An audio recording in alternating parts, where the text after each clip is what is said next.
this trophy was made at. Hey, I also wonder who made the fire ring that we roasted our marshmallows in last night. What's this place? Mission Critical Solutions. Let's check it out. Let's go!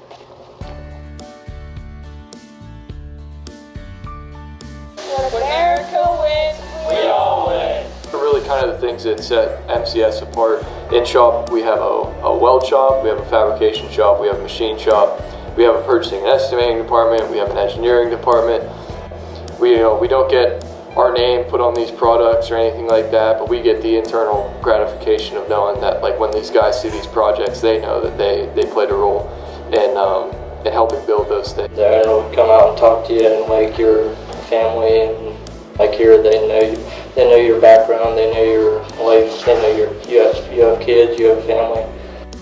I put a lot of effort into schooling, and I think that's how I got to where I am today. Because the more you put into the schooling back there, the better you become. The more you put in, the more you receive out of it.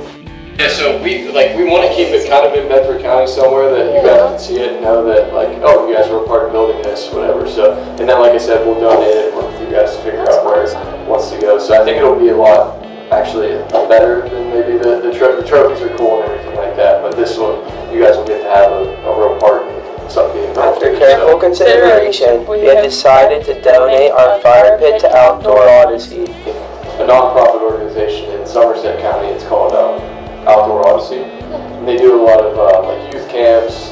They do a lot of leadership training for veterans, different things like that. So we do a ton of work with those guys out there. And that's what's so cool about MCS. Whoa! What happened? We snapped too far in the Oh my future. gosh! I ate myself. I'm old. Snap out of here. Yeah, let's try that again. 1, 2, 3. Wow, that company really made a difference. Yeah, I think I want to do manufacturing when I'm older.